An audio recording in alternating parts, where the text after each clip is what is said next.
Property transactions have risen by double digits every year since 2013 in Costa Rica, according to the Global Property Guide and local real estate experts. This comes as no surprise, thanks in large part to the country's booming tourism industry.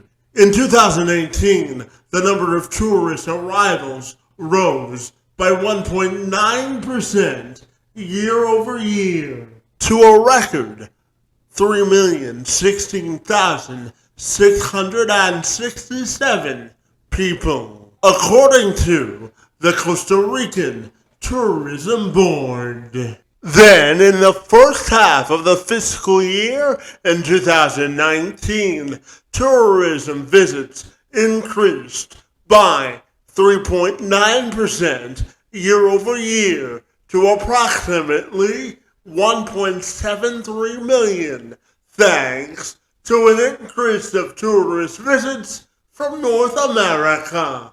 You can add Samuel Young to that growing list. He's an international real estate investor originally from Canada, who says if the numbers are right, Costa Rica is one of the first places he looks to invest and take advantage of opportunities. He's even developed a master class to help other interested international and local investors do the same. He joined me this week to talk international real estate, Costa Rica, his love of his native Canada, and so much more. I'm Kevin McShann. Let's have this conversation.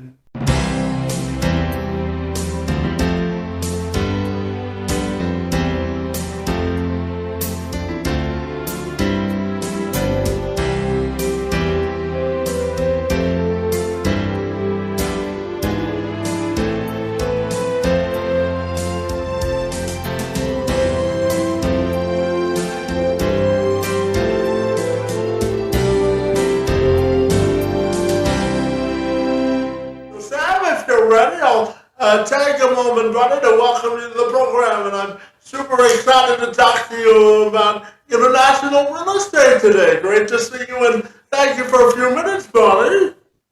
Well, thank you for having me. I'm really excited to be here today. Absolutely. So, Sam, tell me, what do you think is the secret to successfully investing in international real estate, buddy? Well, I think there's a lot of ways to go about it. My mentor, he likes to stick to more boring real estate investments. For me, I thought real estate was a great investment vehicle, but I couldn't get myself around the boring aspect of it. So for me, I've always been super interested in traveling. So I figured, well, why not become an Airbnb host in another country? So I ended up moving down to the States and started traveling there right around 2020. So in the peak of everything that was going on in the world. But my girlfriend was American, so I wanted to be closer to her. And the only way we could make it work was traveling. And we eventually ended up in Florida, which we have a house there now, and we Airbnb it. So now that we're Airbnb-ing the house, I'm on the hunt for the next Airbnb, and took some time to figure out which location that would be in. But now that we're down in Costa Rica, I knew pretty much the first week I got here that this would be the next place. So I haven't left Costa Rica since, and we're on the hunt to get the next Airbnb here, as well as I'm scratching my own itch to get the Airbnb. I also open up a program to help other investors find properties here, specifically relocators. And the reason for that is it's simply, there isn't like an MLS, a website you can go on, just like back home in Canada, and tour properties. It's a bit more boots on the ground work. And I was lucky to meet some investors already down here who showed me the whole process from start to scratch, start to finish, I should say. And that's when I realized, wow, I think a lot of people would want to move down here too, but it seems a little complicated to do it remotely. Yeah, absolutely. So let's dive into that program and masterclass you created to help people do the same thing you're doing now, buddy. I'm fascinated to learn more. Well, thank you for the interest. So basically, we're just going to give all the secrets away for free on my social media. So my Instagram, my Facebook, my YouTube. And this is a magical place. So I always believe it's best to just, give the secrets away for free. And if somebody doesn't have time to go find a property themselves, well, we know what we're doing and they can hire us to do that. So it's pretty straightforward. If you're just looking to learn how to buy a property here, then just follow us on social media and you'll get all the information you need. However, if you don't want to do the work and you want somebody who knows what they're doing to do the work for you, that's where we can come in and we can help you do that. Tell me, Sam, what are you seeing as the major difference between international and North American real estate? What are the differences people need to know about? Well, there's lots of differences. I would say when you're investing in a more remote location, like right now I'm in a place called Puerto Vallejo in Costa Rica, and there isn't a lot of data. So it's a lot harder to run the numbers accurately and figure out, hey, is this property going to be a good Airbnb or investment property? This specific part of the country is more just a tourist area. There isn't, a bunch of big schools here or a bunch of, big jobs, kind of like where closer in the cities would be. So you have to really niche it down to, hey, is this going to make a good Airbnb? Is this going to be a good place for tourists? Now, back home, say if you were in Toronto or maybe you're in a US market, like, I don't know, maybe like Houston, Texas, well, you're not only dependent on just doing an Airbnb, you could find a student rental, you could find a multifamily building, you could find just a normal house for a family to live in. There's a lot more different opportunities in these other markets. If we're thinking specifically for Canada and you're looking in Toronto, well, you have a lot of data to look at too to make a very wise investment, where here it could be a bit more risky, but with that comes excitement in my mind. So personally, I'm only interested in setting up Airbnb. So for me, it makes it all the more worthwhile to find a really cool spot and make it an investment property versus back home, just kind of picking any house and having it being just something that makes money. I feel like it's more of a passion driven hospitality business when you're looking at some of more of these international markets versus just a plain simple real estate investment. Yeah, and Sam, tell me, I know that you're originally from London, Ontario, buddy. So tell me about growing up in Canada and what you miss most about back home, buddy. Well, growing up in Canada, it was awesome. So I grew up in a middle class family, very blessed. I was the youngest, so I was very spoiled growing up as well, and pretty much got as many different opportunities available to me as possible. And when I started traveling, I realized, just how blessed I was, because as you go into different countries like Mexico or Costa Rica, you realize just how much a lot of people my age didn't grow up with what I have. So that was a big shock and a big moment of gratitude, just being thankful for just every opportunity that Canada provided me, my parents provided me, and really just felt lucky and almost like I took a lot of things for granted growing up as well. The thing I miss from back home, I've always been a person who loves to change his environment. So I don't really necessarily miss like the city, but I miss the people in that city, my friends and family from back home. I miss them every single day, but for me, I knew that I'm not someone to stay put in one area. So I always have to be on the move. And I got to find, the time just to travel back and see them when I do miss them. It keeps it interesting, doesn't it? Oh, it absolutely does. It's obviously the last couple of years it's a bit tougher to get back than normal with everything going on, but I still got to make it home back last September for about 5 weeks and catch up with the family. And now we're looking to be able to travel back more frequently just to see family and friends. Everyone's getting married these days too, so kind of had to check in on the friends back home.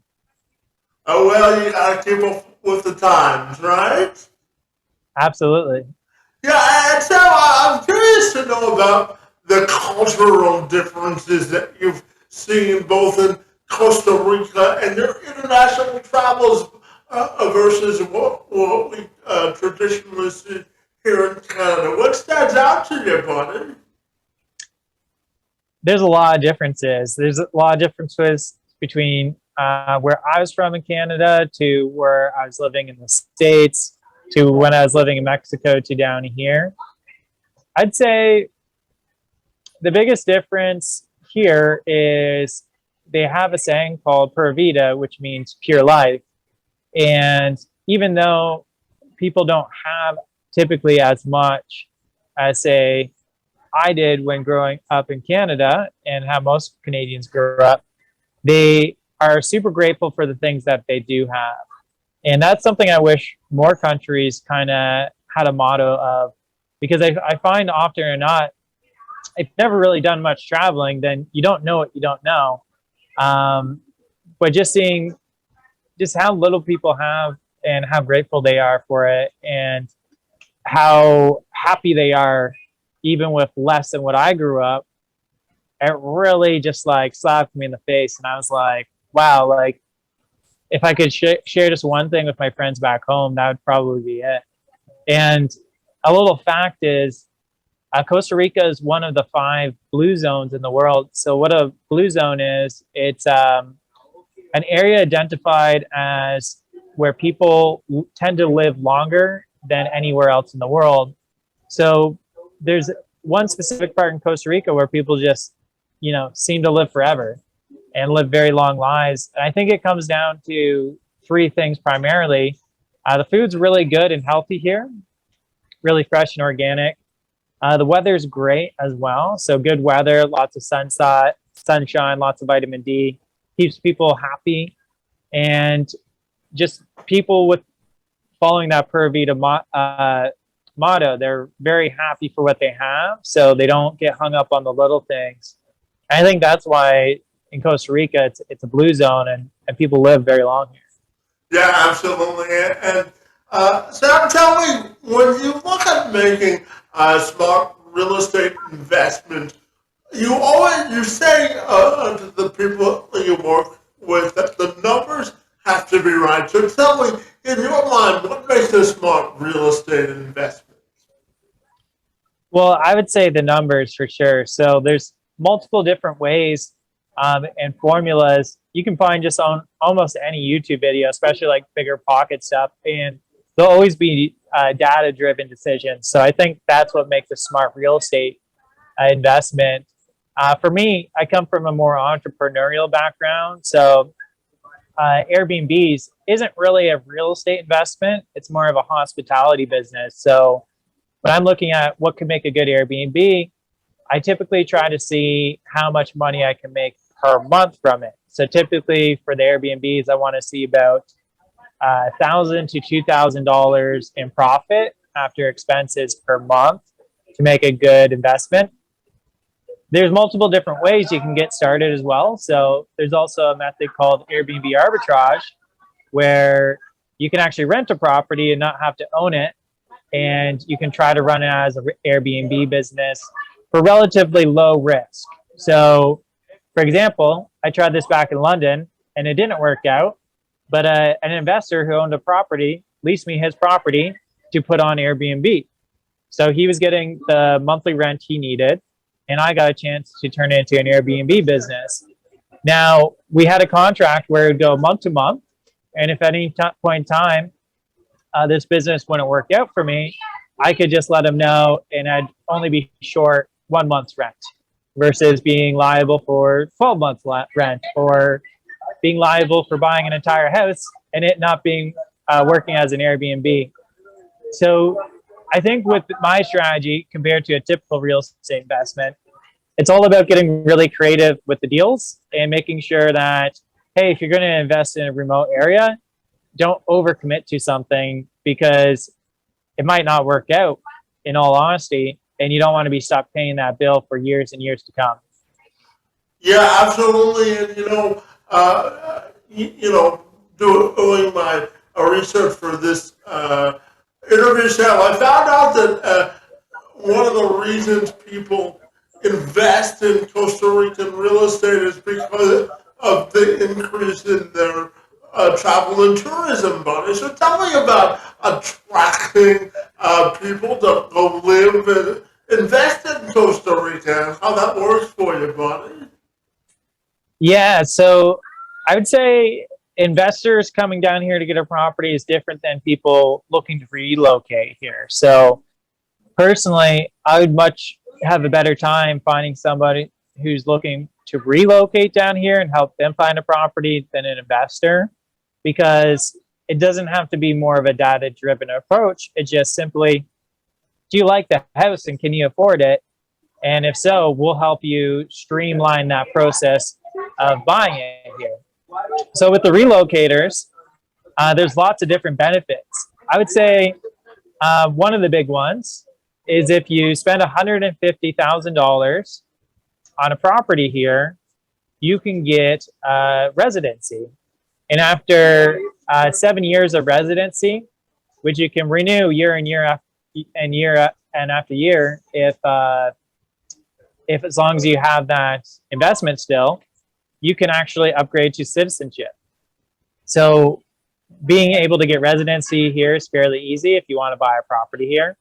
Most properties are going to be probably over 100,000 anyway, so an extra 150,000 isn't too bad for most people.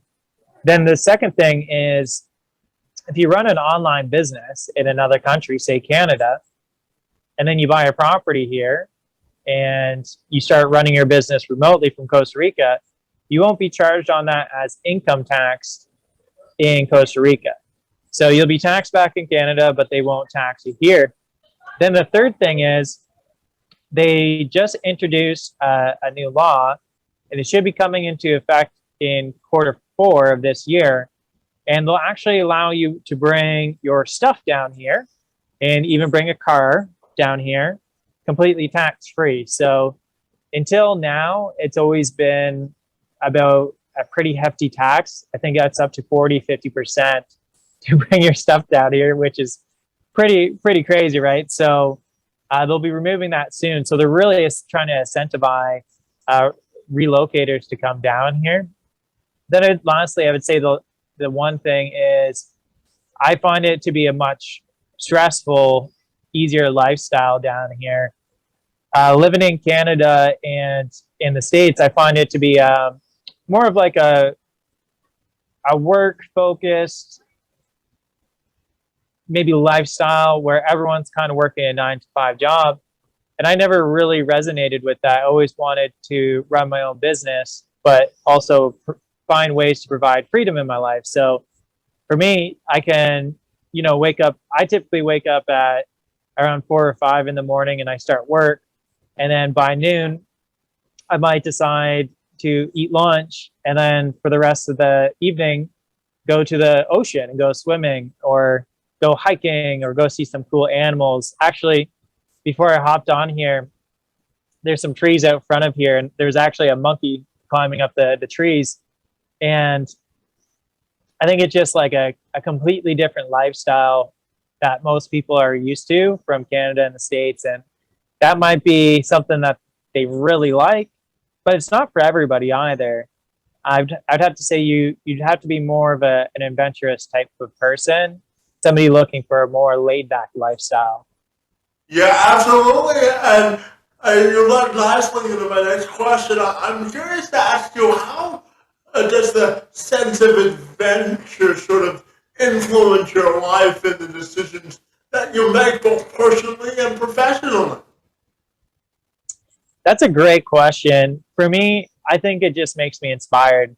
So a quick story for that is I was with some friends in a town called La Fortuna in Costa Rica, and it's right by this big volcano, and there's all sorts of hiking trails all around it.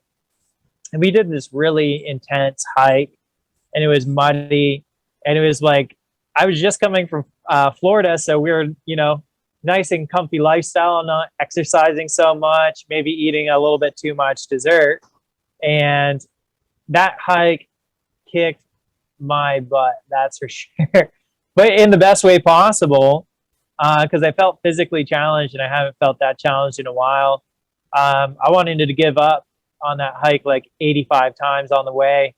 But once we got to the top, we were rewarded with this beautiful view. And after that, I felt so inspired. The next couple of days of work, I was just flying through things. My focus was clear.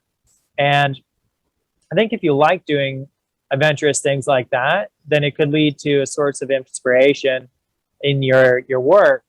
Now, the last thing for that is growing up, I did all sorts of extreme sports. So I would do paintballing, mountain biking, skateboarding, snowboarding, pretty much any sport where you could hurt yourself severely. I was interested in it. And I was always looking for that adrenaline rush. So here I could still kind of get that, like scratch that itch without potentially like breaking too many bones, like taking a big bike off a jump. I hear, you can do some pretty cool hikes or go surfing, or, there's some hikes you do here. It just feels like you're almost in Jurassic Park. So it's very like stimulating with all the nature around, and it keeps me entertained at least. So I think if it can, scratch my adventurous itch, it could scratch a lot of other people's too. And for me, I just need that. I'll get into trouble or something like that. If I don't have that, I'll get bored. And I need that balance in order to be able to focus in my work. Variety, Sam. It's the spice of life, isn't it, buddy? Exactly, isn't it? Absolutely. And Sam, tell me, how do you define being smartly aggressive when it comes to real estate investing? Well, smartly aggressive. It definitely goes back to the numbers and knowing the data of a deal. Right now, a lot of real estate investors are cautious because most investors are saying we're either headed or we're in a recession. So a lot of people are being very cautious with their money. I would say the best way to be smartly aggressive is maybe, I like what you said there, smartly aggressive. Because I think most people are too aggressive with their real estate investing, and they get themselves caught up into bad deals where the numbers weren't that good. They try to take a deal that's not that good, and since they can't find any other deals, they take it, and they're really aggressive trying to turn a profit on it. And really, it's a deal they should have never gotten themselves into in the first place. I think being smartly aggressive would be sticking to one proven real estate investment strategy that's worked for you, and almost putting like the blinders up and sticking to that business model until you just can't find any deals that no longer prove a good return. So my one investing mentor, he's done multiple different strategies, but I'd say 80 to 90% of his wealth was just buying and selling single family homes. Pretty boring, pretty simple, but it was always a very safe bet for him. And over the years of his investings, he sold thousands and thousands of those homes. So for him, I would say follow his model, find one thing that's worked for you. Nothing too exotic, and stick with that and keep rinsing and repeating until maybe you just can't find any deals where the numbers work. If you're more like me and you want to do a little bit more adventurous real estate, then what I would recommend, a great way to be smartly aggressive, is don't pick, and I do Airbnbs for context, you're doing an Airbnb in a more remote area, make sure it's not too remote. So what you want to see is there a lot of tourists in that area? Is it decently close to the airport so people aren't hopping off the airport and having to drive 6 hours to get to your Airbnb? Probably want to be within an hour of the airport, 2 hours max. Is there any nearby cities that have other factors than just tourism? So in Costa Rica specifically, one market that nobody really talks about for international investing is San Jose. And the reason for that is San Jose is not by the beach. It's not the prettiest place in Costa Rica, but fundamentally it makes more investment sense than any other area in Costa Rica because there's the main airport there. So therefore, a lot of people flying in will need a place to stay the night before they go off to their next location. So it's a launching off point. And it's got the majority of the hospitals in the area. So people are going there for medical tourism. And, if you need a hospital in Costa Rica, you're probably going to have to go there. It's got all the schools. It's the main business center. They got the big soccer stadium. There's only about 5 million people that actually live in Costa Rica, and 1 million of them live in San Jose. So if I was being smartly aggressive with my strategy, I'd be looking for markets that don't just rely on tourism, but have different economical factors that could aid in the success of the Airbnb. Yeah, absolutely. And sadly, don't care back in North America and Canada and the United States. We're talking a lot about inflation and how it's affecting market conditions. I'm wondering from afar and from an international perspective, how do you look at domestically what's happening back here in Canada and across the border in the United States, how it affects international real estate as well? Well, yeah, it affects pretty much everywhere. So with inflation, obviously, if you have money in your bank account and inflation's going at 10%, and you leave that money in your bank account for a year, you're going to be losing 10% of your money. So you want to invest it, but it's also hard to find a good investment opportunity when housing prices back home are so high. So the real estate market in Canada and the States, it's at a peak. Prices are the highest they're probably going to get. And we expect over the next couple of years, those prices start going down. So you don't want to buy when it's high.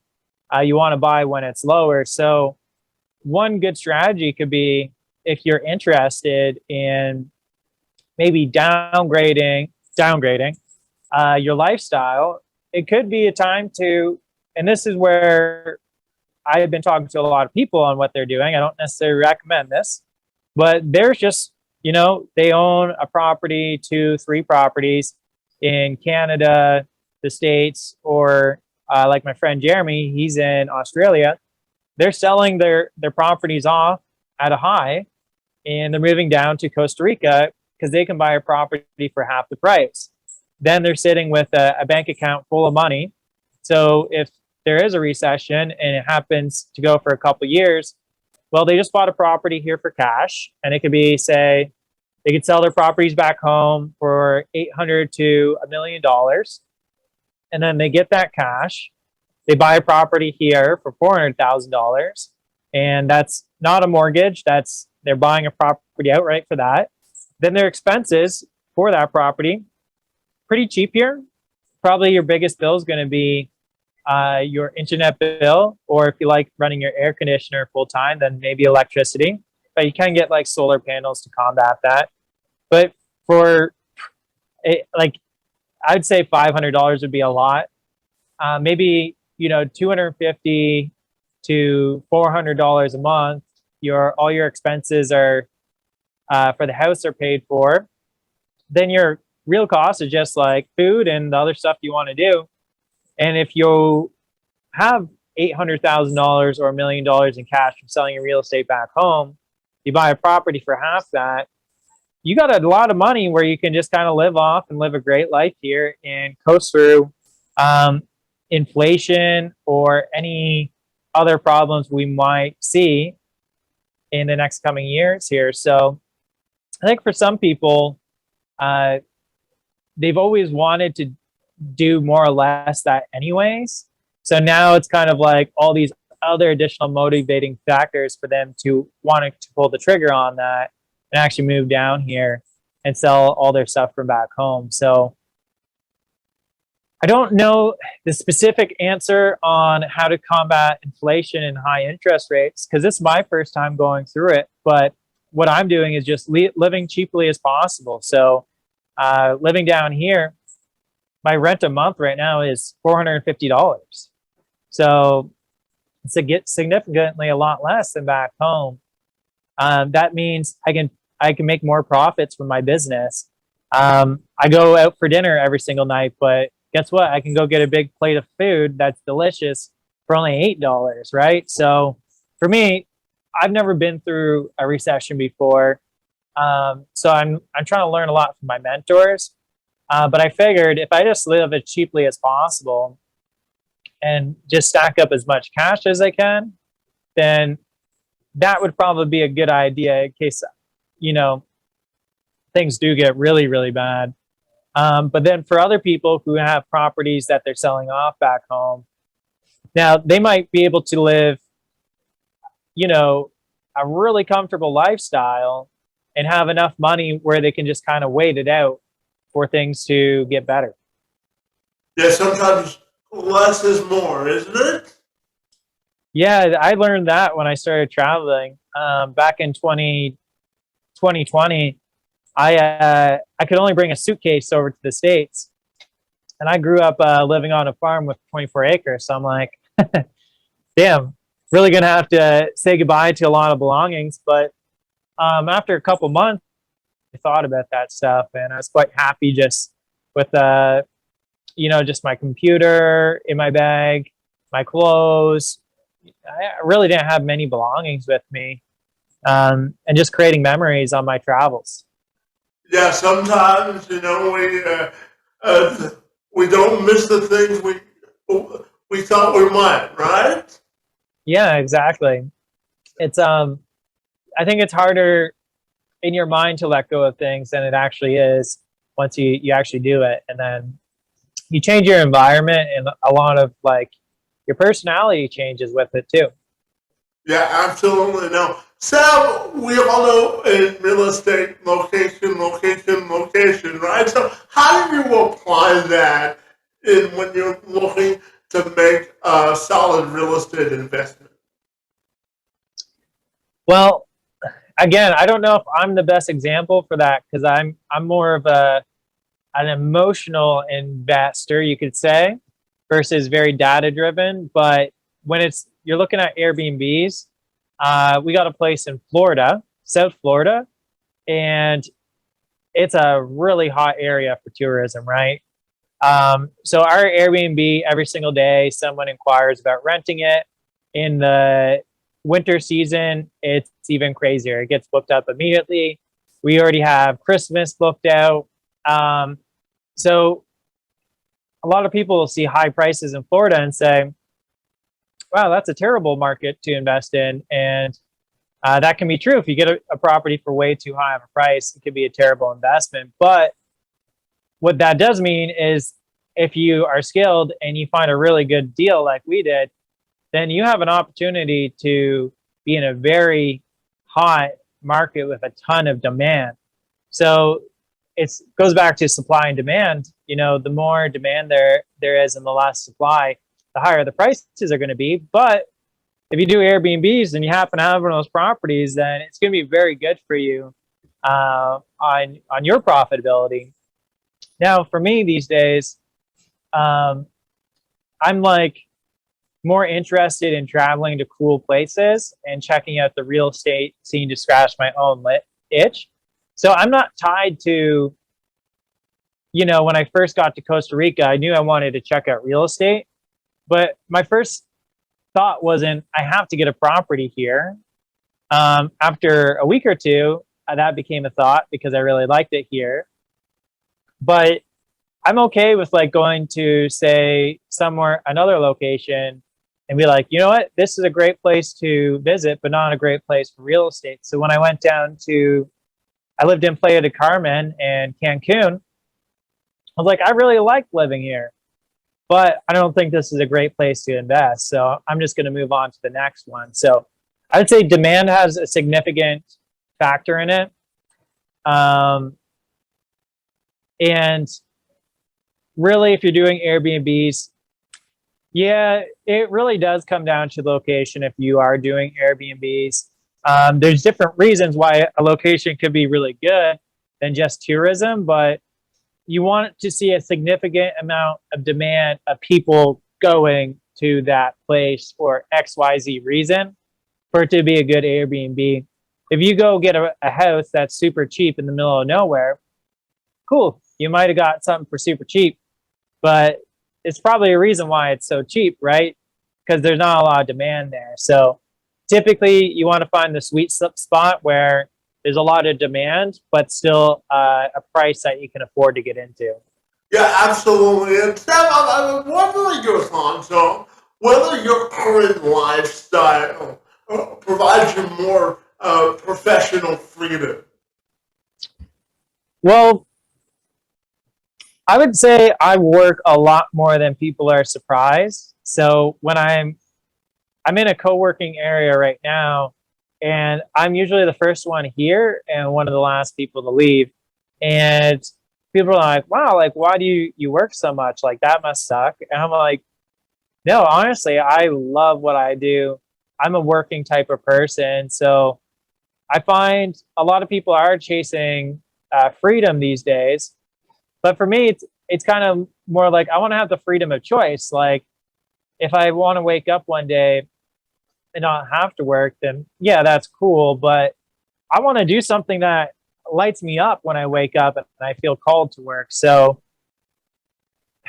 freedom's good, but maybe you don't want too much freedom. Like, I feel like you still need to feel like you're waking up and you're doing something that's meaningful to you as well.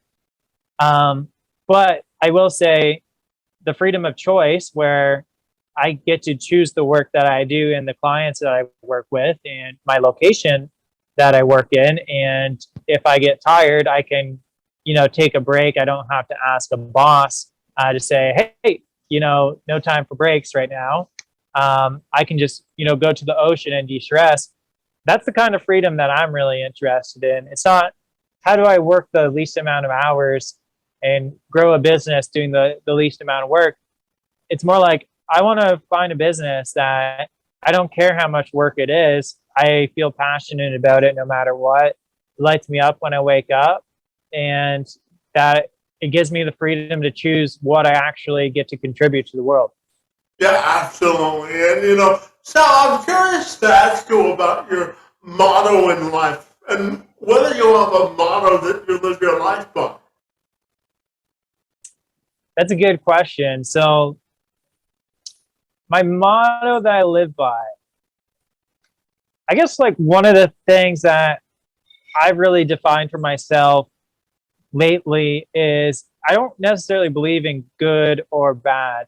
I do think people could take this too literally, but I think everything just kind of is, and we get to decide what the meaning to these things are. So like when I look at my work, some people could be like, oh wow, you work 12 hours a day, that's bad. And I kind of look at it, I'm like, well, no, I think that just me working 12 hours a day is what it is. And for me, since I can define the meaning on that, then I label it as good. Therefore, I very much feel empowered to go do that and follow through with it and keep pushing when other people might give up. So the reason why I like that for a lot of people, or not a lot of people, just for myself, but why other people might be able to live by a certain motto and get a benefit from it is it might empower you to stick through things that aren't very empowering in your life. So maybe you work for a company that you don't like and you're like, I hate working here every single day of your life. Because I was that person at one point in time. I'd go to a job, I work 12 hours, and I'd say every hour I hate this job. And that just wasn't helpful. So when I started looking at my job, just like, oh, you know what? This is just the job I have right now. It just is what it is. I'm going to make the most of it.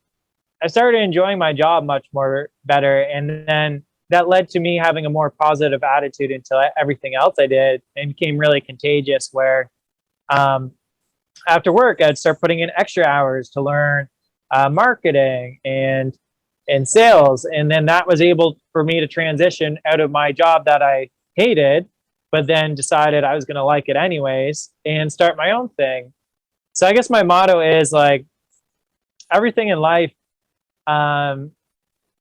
we don't necessarily need to take everyone's label for what it is or what the world tells us the label should be. We don't have to define things as good and bad. They can just be it, like just is what it is.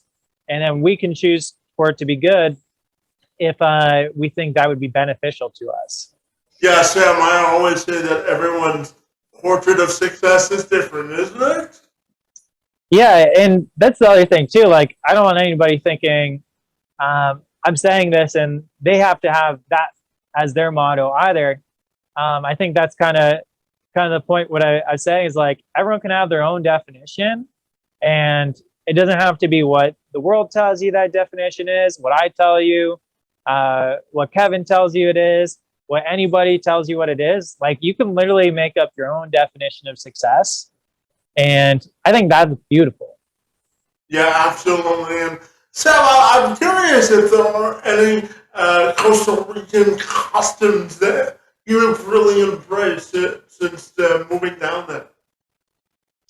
Yeah, I think the one that we talked about was just like their Pura Vida saying, which is, so when you're like walking on the streets, a lot of times people might say hello, but they might just say Pura Vida.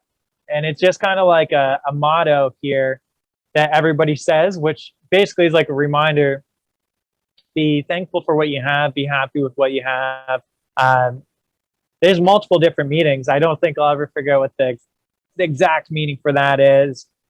I would say another custom is people really like to enjoy life here. Maybe it goes back to that Pura Vida meaning, but when you go down to the beach, you'll see tons of people all down at the beach. When I was at the Pacific Coast has a lot of really nice sunsets. We're on the Caribbean, so the sunset doesn't set on this side, but it does on the Pacific. You would see all the expats, young or old, out on the beach for sunset. You'd see all the local Costa Ricans out there enjoying the sunset. So it seems like people in general have a very deep connection to nature and just enjoying what's around them, which I really think is inspiring, because there's so many things I'd get stressed out back home. And now I look back at them, I'm like, that was the stupidest thing to get upset about, like traffic or something like that. But, you know, being stuck in traffic, it's kind of a blessed thing. It's like, wow, like there's so many people around us who have a good enough job to afford a car where we can drive to work, and we can, you know, park our car in a garage and hop in it without having to go in the snow and get to work safely in a nice warm vehicle and drive ourselves back. Like there's actually a lot to be blessed just because there's traffic. So yeah, I think it's like just seeing people really enjoy their life here is like my favorite custom of all. And that's not to say people don't enjoy their life back in Canada or in the States, but I find for me, when I was living there, I'd take a lot of things for granted. Yeah, absolutely, buddy. And you had mentioned that your girlfriend is currently living in the States, buddy. So tell me, how do you make sure that you keep the spark in your long-distance relationship?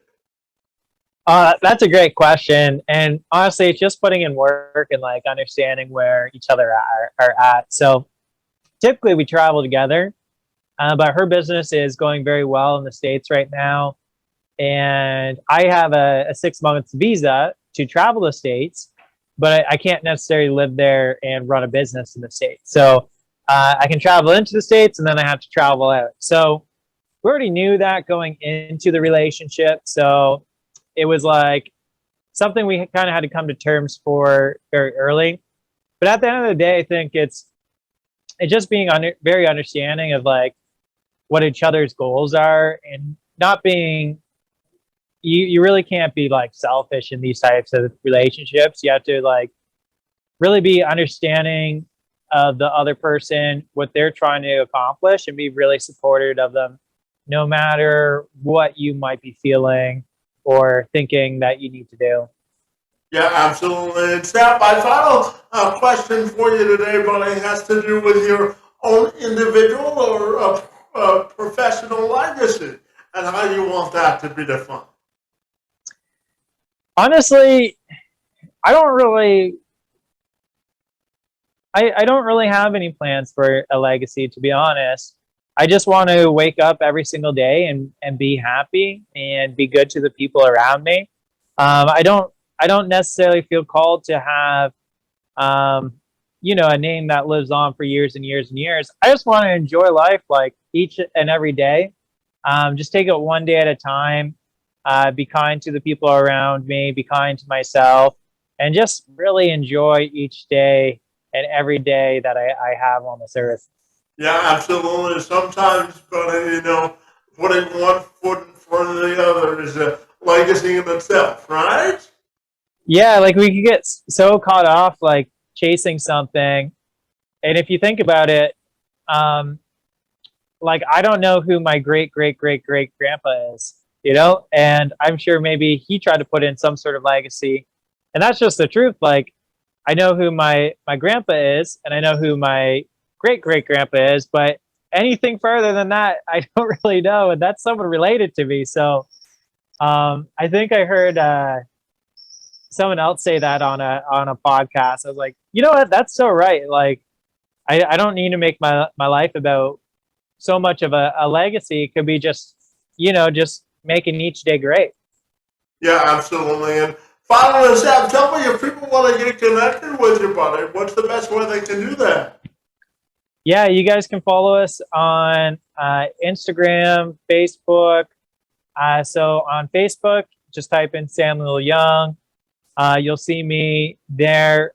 Instagram, I got Samuel_Young77. You can follow me on there. And we also have a YouTube channel called Costa Rica is Home. So if you guys are interested in Costa Rica, that's where you can follow along me on my journey of getting my next Airbnb here. Fantastic. Well, Sam, I really enjoyed our time together and our chance to engage in conversation about international real estate, a little bit about our Canadian roots and everything in between, buddy. Your work in the space and time on my behalf is most appreciated. And I want to thank you for being here today, buddy. Well, thank you so much for having me, Kevin. You have some amazing questions, and I really appreciate our time today.